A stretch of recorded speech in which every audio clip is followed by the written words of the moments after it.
Welcome everybody to another Discord exclusive right here on Our Nation Sports Show. As always, I am joined by the same crew, Carl, Kevin, and Steven. How are we doing tonight, guys? Good. Wonderful. Let's do this. Can't wait for this interview. Yes. And even though we've only been on, April 4th will be 2 months for us, the guest we have on tonight has actually made history twice.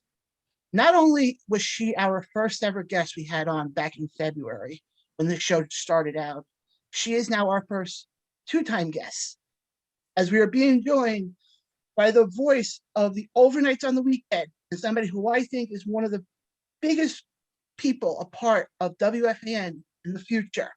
And that's Danielle Mccartan. Danielle, how are you doing today? How good. That was quite the introduction, John. I hope I can live up to it on your show here. Let's do it. And you're one of the best, too. I've said it before, and I'll say it again. You are one of the best hosts on WFAN. You do a phenomenal job with your show. Well, thanks, Steve. And guess what? And you called in, and I appreciated that. And, you know, I just the connections that you make doing these interviews with people, you know, even through Zoom. I mean, I appreciate it. And you picked up the phone and called, and you said you would. So you're man of your word. I fulfilled my promise, baby. Let's go. Let's go. I love that. All right.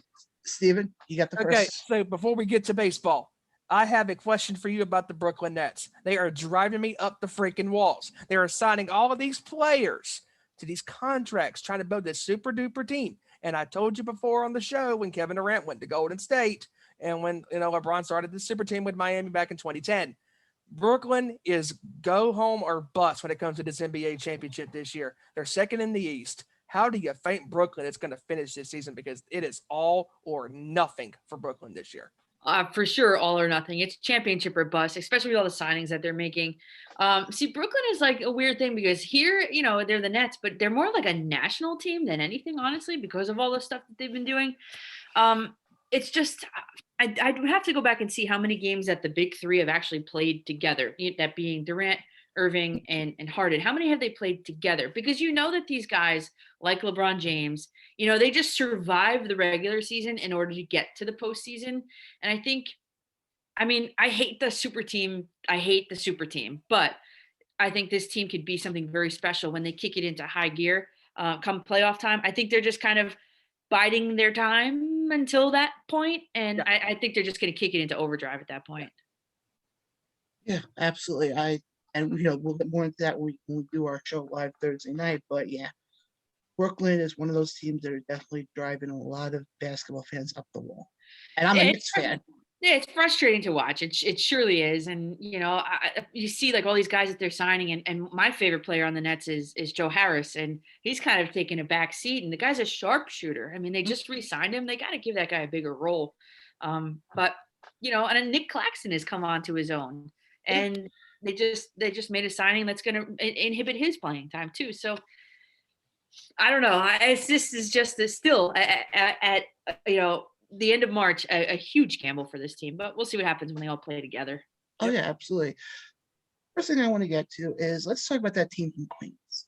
You met a lot of people for some reason, or not for some reason, but a lot of people are picking this team to win the World Series. They've been making a lot of news lately with Francisco Lindor. Do you think this can potentially backfire if they don't get a contract extension? No, because backfire for who? For the player, it definitely could. Because if he gets hurt, it could backfire on him big time. Mm-hmm. But from the organization standpoint, I don't think it could backfire at all. If anything, the organization is in control here because when you think of the free agent shortstop market that'll be out there for next season. Mm-hmm. He's, you know, there's a bunch of shortstops that are going to be available. So it's in Lindor's best interest to get it done like now or, you know, before free agency hits. So, and the sooner the better with him because, you know, injuries can happen and that means value is going to go down. So from a player standpoint, I would try to get it done ASAP. And from the Mets standpoint, I would kind of try to drag it out a little bit. Well, a quick thing with that then is obviously we know the Mets offered 10 years, $300 million. His camp retorted, came back with 12 years, $385. And when you do the math, what he came back with was actually cheaper than what the Mets were willing to offer originally. Yeah. So my thing I'm just trying to figure out is, what do you think is holding this whole thing up then? The number of years. A 10-year deal would put him as a middle infielder, as a shortstop, 37 years of age. 12-year deal, 39 years. Who wants a 40-year-old shortstop? You know what I mean? With the Mets, listen, I know the DH is coming to the NL, but you can't right now, 10 years or 12 years out, even predict the guy to be your DH, your designated hitter. So for me, it's definitely the number of years. It's not the annual value, because the Mets are, they have one of the richest owner in all of sports. It's not the dollar amount. I think it's the years and the commitment.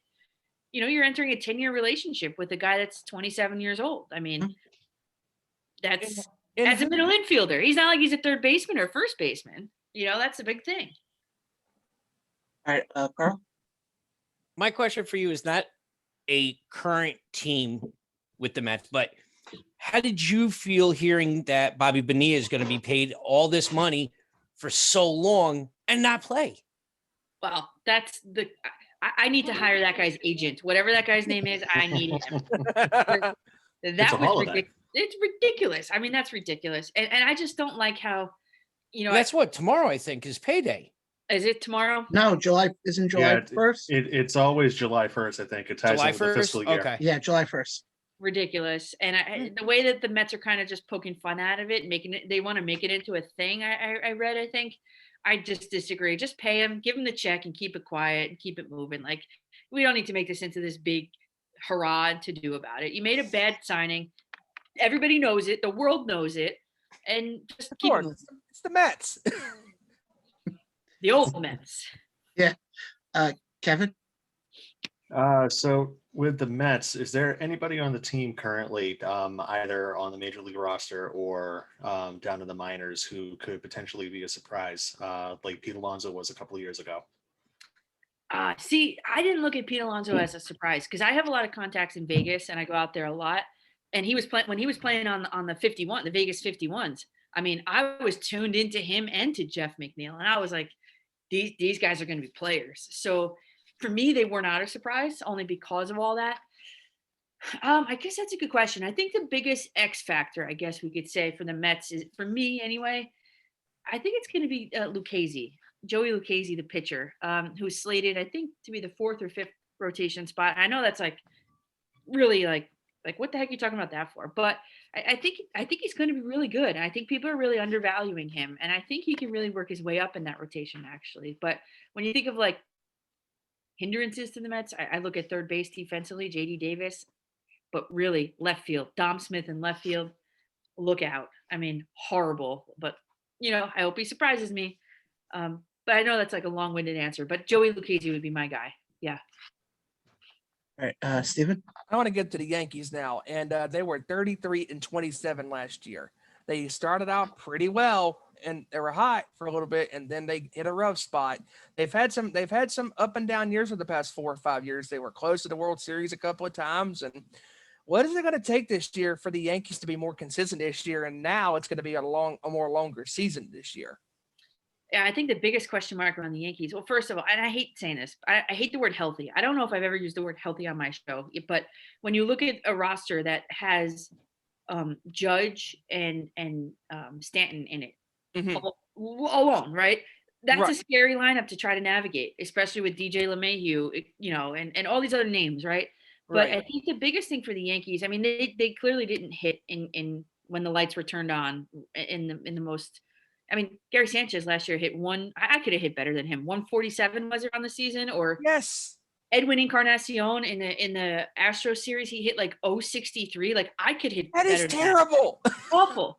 But for this year, I think the biggest question mark is Garrett Cole, and then what's behind him. There's lots of 4 or 5 question marks behind him. And I think Kluber's going to have a fine season. I don't know about Tyone. And then it's just kind of biding time until Severino comes back. And I think, to your question, Kevin, I'm going to flip it onto the Yankees. Mm-hmm. Domingo Germán, I think, is a stud. Separating out, and on my show, I separate out the player from the human being. And for him, we will never talk about the human being Domingo Germán on my show, but the player, I think he's going to be lights out. And I think other people better watch out. Other teams better watch out for him. Yeah, absolutely. Kevin? Oh, I was going to kind of go the cheap route and just ask the same question about the Yankees, and she already answered that one. But do you think with Gary Sanchez's numbers being as for a catcher, not the greatest, do you think this is maybe like a put up or shut up year for him? Not the greatest is a nice way to put it. They're terrible. His numbers are terrible. I'm trying to be nice with him. I could say more, but Yeah. Well, I really think nice. with Gary, and as a Red Sox fan, but Gary Sanchez, I think you need to handle him with kid gloves, and I think the Yankees are trying to have found that out. That listen. I talk about this all the time on my show. When I'm a coach and I try to pump my students or my players with information, right? Sometimes they just hit a saturation point where they're like, they can't take in any more information. They're trying their hardest to make adjustments in game and all, and sometimes they just can't do it. And I feel that that's the way with Gary Sanchez and the pitching coach. I mean, the catching coach had said basically that. He said they were trying to make all kinds of adjustments last year and they just weren't sinking in. So Gary Sanchez apparently, defensively anyway, adapted this whole new plan, this whole mindset defensively. I don't know. The guy's just an enigma. I mean, he seems like such an emotional human being, an emotional player that like when the highs, they're really high and the lows get really low. And they're going to need a sports psychologist. I would recommend for him. Try to get him out of that. It's clearly a mental thing. I don't think the guy can't hit. He was an MVP candidate in July of 2017, in the conversation at least. I don't think it's a physical thing. It's a mental thing. And I think it's the player's psychology that they need to do some sort of breakthrough with him on, or else it's going to be put up or shut up. And they've got Austin Wells coming up through the minor leagues, and he's apparently really good. Carl, do you have a Yankee question? Yeah, I'm gonna ask this one, and I know most Yankee players are fans are gonna hate me for it, but who do you think is the all-star on that Yankees team this year so far, in your opinion? Like through spring training, all-star, you're talking? Through spring training, leading up until to the season. I think Yankees fans are going to hate this answer as well, and I think it's Domingo Germán. The guy did not allow one single run when he took the mound, not one. Yeah, I'm going to go with the not so obvious pick on that one, and a lot of Yankees fans are probably like, but it's the truth. I mean, separate the player from the human being. He did not allow a single run.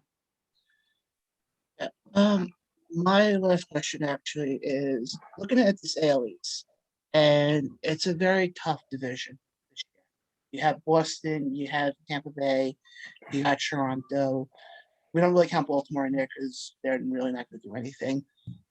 What do you think it's going to have to take for the Yankees to get through the teams I mentioned? I mean, the Orioles are going to be non-competitive. I think the Red Sox, are not going to be non-competitive. I think the Rays, I think the Yankees won by subtraction with the Rays. Blake Snell's gone. Their pitching staff took a hit. I think the sneakiest team is going to be the Blue Jays, and I think people are not talking about them enough. Ooh, good point. Yeah, and they're ready to win. They're in on every single free agent. They're every time. Oh, so and so looking for a deal. Oh, the Blue Jays are interested. The Blue Jays have kicked the tires. So I just think that they're a young, hungry team, and I think people are not giving them, the benefit of the doubt.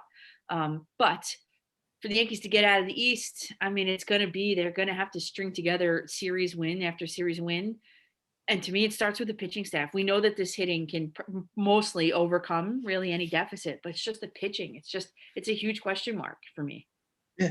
And the pitching is such a huge part of the game. It's a very important part of the game because you can have all the great hitters in the world, but if you don't have a good pitcher to get you out of jams, you're screwed. I know. And think about the pressure on like a short series in the playoff series, 3-game series.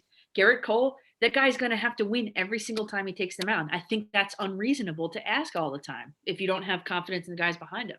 Yeah. It must be a Jersey thing because Carl on the show is also from Jersey, and he also has the Blue Jays being that surprise team. So it must be a Jersey thing they're going. Yeah, I don't know. I got to check their odds to win I was almost going to say the Super Bowl, but check their odds to win the World Series. It's the Jersey connection. That's what it is. It's a Jersey connection. Yeah, absolutely. I would say if they're going for the Super Bowl, then yeah. Yeah, I know. I got to check that out. But I did put money on the Mets to win the World Series. I did. Really? I did. Really? Okay. You went crazy with the Bucks, and you won that bet, thankfully. Because that would have been a lot of money to lose. Whew. Yeah, no, it was like $35 to lose, but I won a lot. It started to help me pay off my student loans. I see you go to Ramapo, huh? Well, I teach at Rampo. Ah, okay. Yeah, you. Yeah, right over by my fishing hole. I Well, go right over to the reservoir. Yeah. Well, I used to teach at Rampo, I should say. Yeah, and coach. Yeah, you $35 and won that money. Woo! Good for you. Yeah. I'm really curious to hear what your bet is on the Mets. Yeah, you know what? If I log in real quick, I can give it to you. Hold on. Yeah.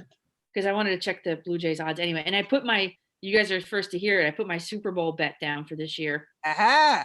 The Cool. Bills, Buffalo Bills. Ooh! Wow. Oh, okay. Wow! Buffalo Bills. How much you put down? I don't know. Let me look. It wasn't a lot. I think maybe like $15. I don't do a Not lot. too bad. Not too bad. Wow. Okay. Do Oh, you okay. really So the think they can Bills get were over the 20 hump with the Chiefs? Yeah, I think so. I think the blueprint's out on the Chiefs on how to beat them. Yeah. And I think Well, teams, yeah. especially in the draft, are going to construct their rosters to do that, what the Bucks did to them. All right. So I got the Bills. I put $20 at plus 1,200. So I win 240. Whew. And Okay. then I did the Mets. Wait, I got to scroll all the way down here. Hold on. I did the Mets a long time ago. I did the Nets when they were at 1,000 to win. So I did $10 to win 100. Okay.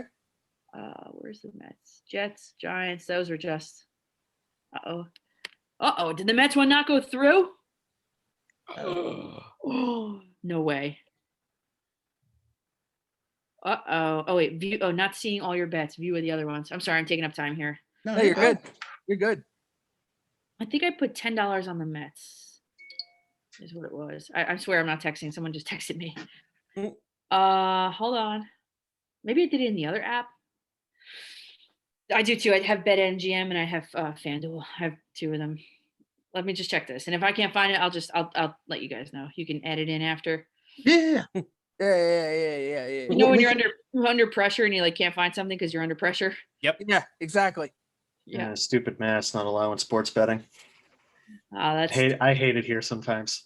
that stinks. Um, Is there any neighboring states you can go to? A lot of people from New York come to New Jersey. I mean, I could make the 3.5 hour drive out to New York, but it's 3.5 hours. That is quite the drive. Yeah. I Oh, know- here I it know- is. I got it. Okay. What I was did it on November 1st. Ooh.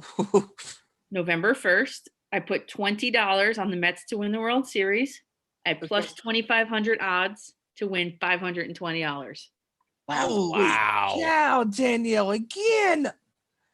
And that's what happened. That's what happened in the Super Maybe Bowl. you should give us a course on how to bet properly. I'm good. I'm not good at the See, real quick. What was that? Real quick. She is so good with the football stuff because she read everything with Tampa Bay so well to the point where you were not stupid putting money on them because you had every right to put money on Tampa Bay because their defense was rocking in that weeks, the 7 games winning streak, and then they go into the playoffs and they're killing everybody. Yeah. You know, killing Rodgers and the So football. I put money on the Bucks to win the Super Bowl before Tom Brady even signed with the team. Yeah. I did it on St. Patrick's Day. It was March 17th of last Yeah. year. Oh, wow. Yeah. $35. What was Yeah, it? 35. So $35 and you won 700 and what was it? $750. So I can look. Yeah, something like that. Yeah. But yeah, nice chunk change win right there. Yes. You are a gambling girl, that's for sure. Well, I'm good at like the futures bets. Like day to day, if you ask me how many rebounds Julius Randle, I can't tell you. I can't bet on them. I lose every single one of them. But like the futures, I'm good at them. Good.